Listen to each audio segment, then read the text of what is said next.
शायद उसमें बचना चाहिए। अभी चूंकि कार्रवाई चल रही है, हादसे का अब एक जांच का विषय है और इस पे जांच भी होनी चाहिए कि आखिर इसका जिम्मेदार कौन है। बहुत बहुत धन्यवाद हमारे साथ चर्चा में शामिल होने के लिए। हमारे साथ एलन राव पूर्व डीसीपी भी जुड़ चुके हैं। सर, आपका बहुत बहुत स्वागत है।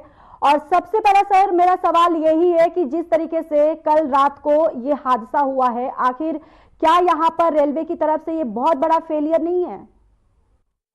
ज्योति जी नमस्कार आपके सभी व्यूअर्स को। लेकिन ये जो इंसिडेंट हुआ है ये बहुत दुखद इंसिडेंट है, और ये तब हुआ है जब रिसेंटली जो प्रयागराज में एक भगदड़ की दुर्घटना होने के बावजूद हो सकता है कि यहाँ पर रेलवे पुलिस ने इससे सबक नहीं लिया हो। और अभी मैं दूसरे चैनल पे बात कर रहा था तो पता लगा था दो वर्जन है। पहली दफा तो ये रेलवे डिपार्टमेंट को मान ही नहीं रहा था, भगदड़ हुई है, कहते कोई आदमी स्लिप हो गया और उसके पीछे पीछे और लोग स्लिप हो गए।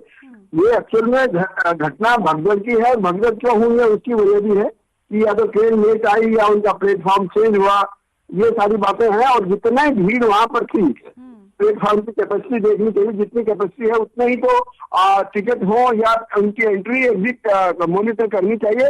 और इसका इंटेलिजेंस देने की पहले से पूर्वानुमान भी होना चाहिए पुलिस के पास, और उनके पास ये होना चाहिए कि कितने आदमी जा सकते हैं और वहां पर प्लेटफॉर्म पर जिससे ट्रेन जाएगी उसमें कितने आदमी की कैपेसिटी है, कितनी भीड़ रहेगी।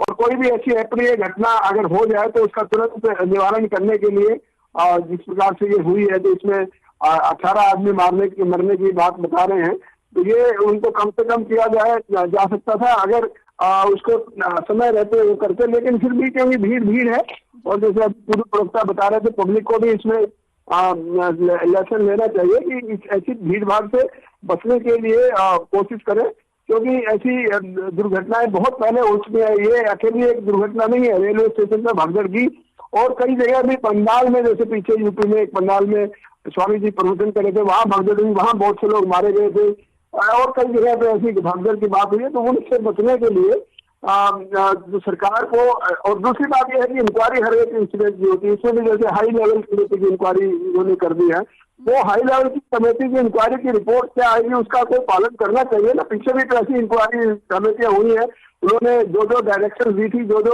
इंस्ट्रक्शन दी थी, उनको फॉलो अप किया नहीं किया, इस बात को भी देखना चाहिए। ऐसे हर इंसिडेंट होंगे, इंक्वायरी होगी, उसके बाद उस इंक्वायरी की रिपोर्ट दबा दी जाए, कोई फिर आगे फिर एक और इंसिडेंट की इंतजार किया जाए, ये सब चीजें है देखना चाहिए। क्योंकि मानव जीवन इतना इम्पोर्टेंट है कि इतने आदमी गए हैं, कितने एक आदमी के जाने के बाद उस परिवार के कितने आदमी पे इफेक्ट होता है, ये सब देखना चाहिए इस बात को। बिल्कुल सर, देखिए यहाँ तो ठीक कहा आपने कि जो लोग हैं, आम पब्लिक है, उनको भी एहतियात बरतना चाहिए, उनको भी सोचना चाहिए। लेकिन देखिए कहीं ना कहीं जिस तरीके से 1500 टिकटें दी जा रही हैं, टिकटें काटी जा रही हैं, और ये भी पता है कि जब भी ऐसे वीकेंड होते हैं, चाहे हम मौनी अमावस्या के दिन की बात करें, जो सबसे पहला इतना बड़ा हादसा हुआ वो भी वीकेंड का ही टाइम था और ये भी वीकेंड का ही दिन था, क्योंकि अक्सर जो आम लोग हैं कहीं ना कहीं अपने वीकेंड के ही डेज में वो कोई ऐसी प्लानिंग करते। तो क्या उसको लेकर रेलवे की तरफ से, सरकार की तरफ से ऐसी व्यवस्था नहीं करनी चाहिए? क्या उनको पता नहीं था कि इतनी भीड़ जो है वो एकत्रित हो सकती है, और अचानक इस तरीके से स्पेशल ट्रेन चला देना बिना कुछ बताए, तो कहीं ना कहीं यहाँ पर बहुत बड़ी लापरवाही नहीं है? क्योंकि मैंने जैसे पहले बताया कि पहले वाले इंसिडेंट से सबक लेना चाहिए, और इसमें भी जैसे वीकेंड पर अगर भीड़ ज्यादा होती है, हर बार जैसे वीकेंड पे इतनी ज्यादा भीड़ होती है, तो ये हमारे देश की एक प्रवृत्ति है, और वास्तव में उनकी हमारे लोगों की भी गलती इसमें नहीं है। वीकेंड पर उनको टाइम मिलता है ऐसी जगह जाने के लिए, तो वो अपने वाकई वर्किंग डेज में ना करके, और वहाँ इसीलिए इकट्ठी ज्यादा होती है। तो ये भी बात तो हमारे पुलिस को या जो भी प्रशासन को भी मालूम है, रेलवे विभाग को मालूम है कि इतनी भीड़ हो सकती है वहां पर, और उस भीड़ को प्रॉपरली उसको मॉनिटर करे, उस प्रॉपरली उस भीड़ के साथ में ऐसा हो कि सब काम स्मूथली हो, ऐसा प्रावधान किया जाना चाहिए था। और अगर ये नहीं हुआ तो मैं तो समझता हूँ कि इसमें कहीं ना कहीं लापरवाही है, ह्यूमन इंटेलिजेंस की फेलियर है, और ह्यूमन एक्शन की फेलियर नहीं लगती है। बट फिर भी जो ध्यान देने इन सब के लिए संवेदना है, और आगे ऐसी बात ना हो, इस बात का सरकार को जरूर ध्यान देना चाहिए। बहुत से केसेस पीछे हुए हैं, आगे घटना ना हो, इस पर पूरी तरह से सरकार को संज्ञान लेना चाहिए, और जो व्यवस्था है उसमें भी सुदृढ़ करना चाहिए, सही करना चाहिए, ठीक करना चाहिए कि अगली बार ऐसी हादसा जो हो कि वो ना हो। बहुत बहुत धन्यवाद हमारे साथ इस चर्चा में शामिल होने के लिए। अब अजीत आपके पास आते हुए देखिए, अब इस पूरे मामले पर सियासत जो है वो भी बहुत तेज हो चुकी है। यहाँ पर बीजेपी कांग्रेस जो है वो आरोप प्रत्यारोप लगा रही है एक दूसरे पर। बीजेपी कह रही है कि जो कांग्रेस है वो इस तरीके के हादसे को लेकर सियासी रोटियां जो है वो सेक रही है, तो वहीं कांग्रेस ये कह रही है कि लगातार जब ऐसे हादसे होते हैं तो बीजेपी आंकड़ों को छुपाती है। क्या इस तरीके के इतने संवेदनशील मुद्दे पर, इस तरीके के हादसे पर ये राजनीति होना कितना सही है?